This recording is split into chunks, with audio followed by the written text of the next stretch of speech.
Makorokoto, compliments of a great new year, and welcome to Wisdom Corner. Hokero Kuzeyo. This is a quiet corner where we think, not because we lack words, but because some truths only surface when we slow down enough to listen. This is a place for real conversations about life, not rehearsed, not motivational slogans, but honest conversations. The kind that happens when the noise fades and you are alone with your thoughts. Dokusakatichiti Hokero Kuzeyo. I'm your host, Albert Munyani. As we step into 2026, I want us to have an honest conversation. Why do resolutions fail? Not careless ones, not impulsive ones made in excitement, but good ones, well thought resolutions, honest ones, the kind you make when you are tired of repeating the same mistakes, the kind you make deliberately, not to impress anyone, but to change your own life.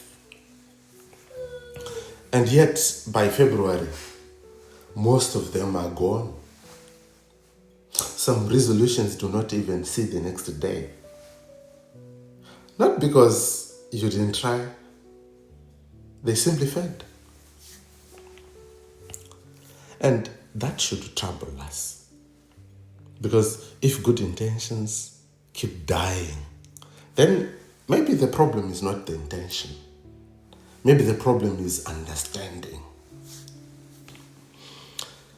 And I think part of the problem is this.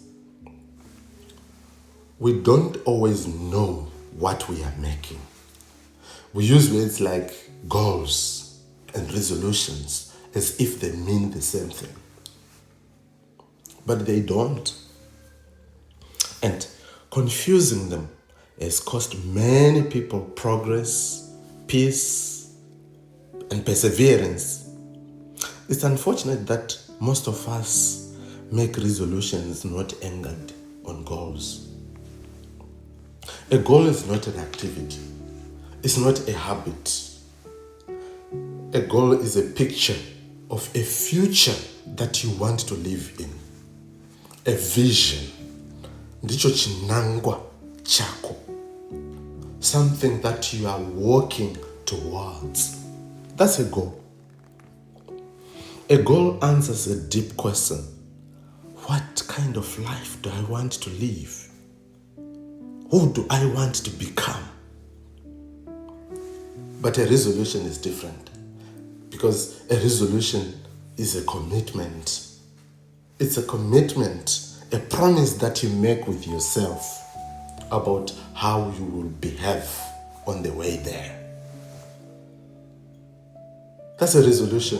It is a decision of behavior, a promise, a commitment to act or not to act in a particular way. Ndo inonzi resolution iyoyo. So a resolution tells you how you will walk. The goal is the why. The resolution is the how. So when these two are aligned, life moves with meaning. But when you confuse them, that's where the problem comes.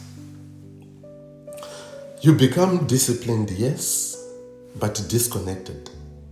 You wake up early, you do the right things, you follow the right rules, whereas somewhere inside you feel empty. You are doing things without remembering what they are building. Resolutions without goals, they are nothing. Discipline without direction quickly becomes a burden. Let's take prayer for instance.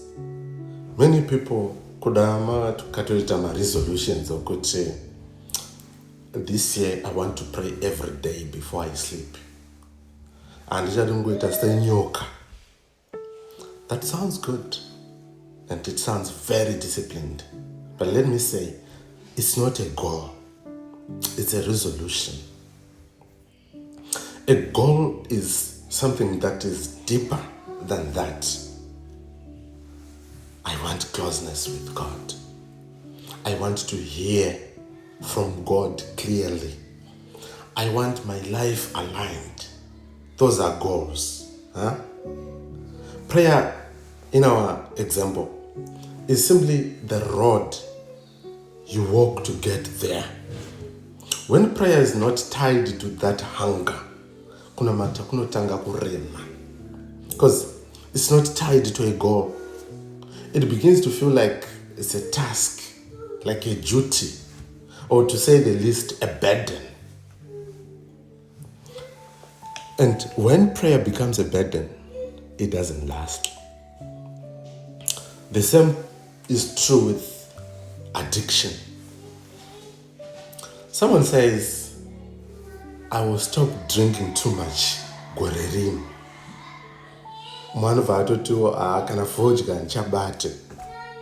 Again, this is not a goal. It's a resolution. The goal is a different life that you want to live. Maybe a life with clarity. That's a goal. A life with health. A life with restored purpose. So when you lose sight of that future, that goal, the resolution feels like punishment. You begin to ask, why am I denying myself? Why is this so hard?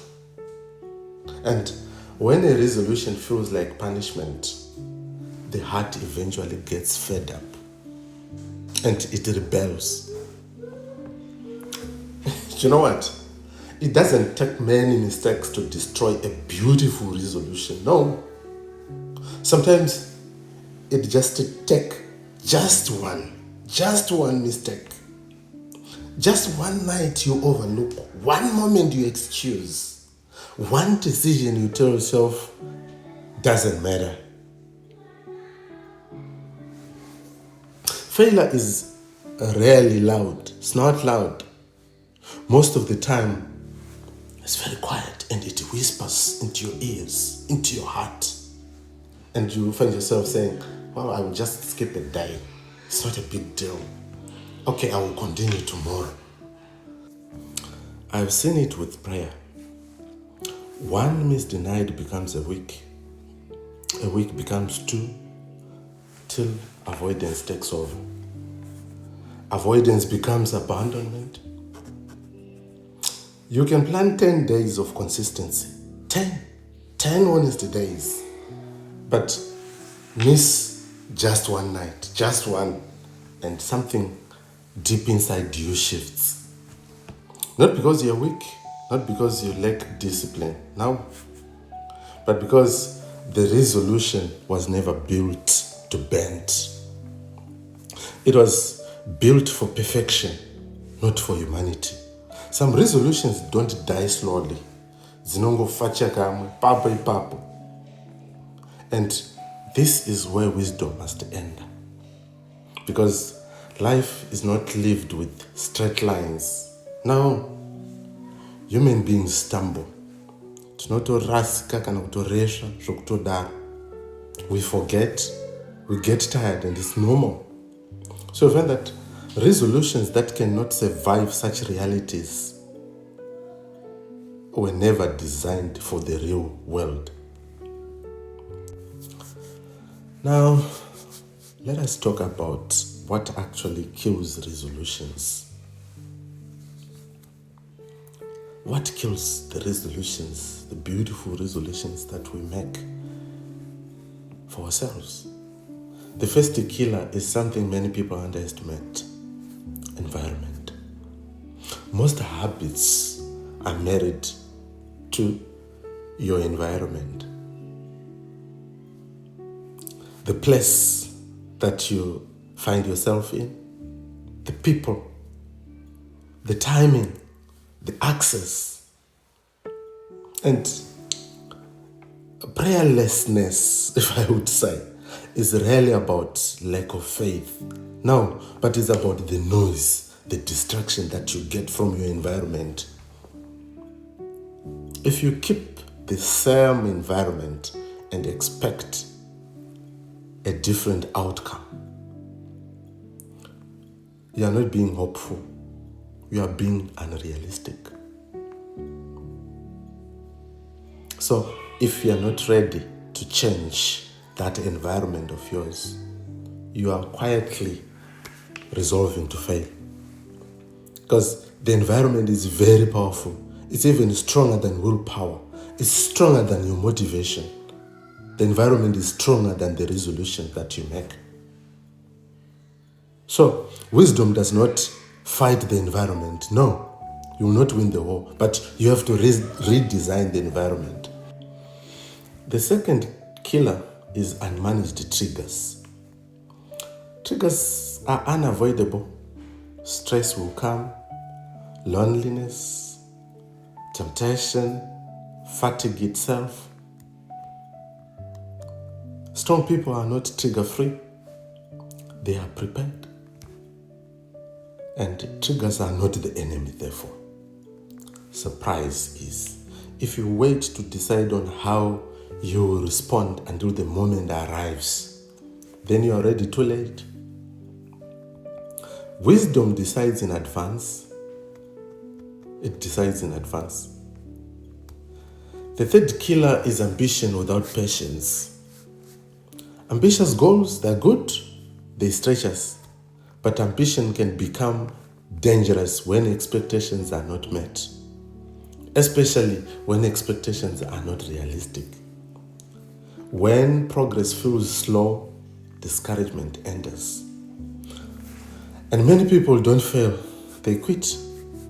So remember this: consistency beats intensity. Every time, sustainable effort outlives heroic effort. Another quiet killer is the appetite to please people. Many resolutions die the moment they become a performance. When you announce too early, when you measure progress by applause, when you feel pressured to look consistent instead of being consistent, I have to remind you this: your resolutions, they are your personal property. They are not for the audience. They are not for validation. So private discipline outlasts public excitement. And finally, the greatest of all, thinking protection means perfection. Life is not lived in straight lines. No. Human beings stumble. They forget. They get tired. It's normal. Protection does not mean you never fail. Protection means you recover quickly. A protected resolution can survive a mistake. An exposed one cannot. So, what does protection look like? Number 1, changing environments. Number 2, planning for triggers. Setting realistic expectations. Keeping your commitments, your resolutions private. Allowing room for recovery. So this here does not need louder promises, but it needs wiser systems. It does not need more declarations. It needs better protection. So, as you move into 2026, don't just ask yourself, what do I want to change? Ask yourself the better question: how will I protect what I choose? Because what you protect grows, and what you expose eventually dies. This is Wisdom Corner. Thank you for staying with me. Until next time.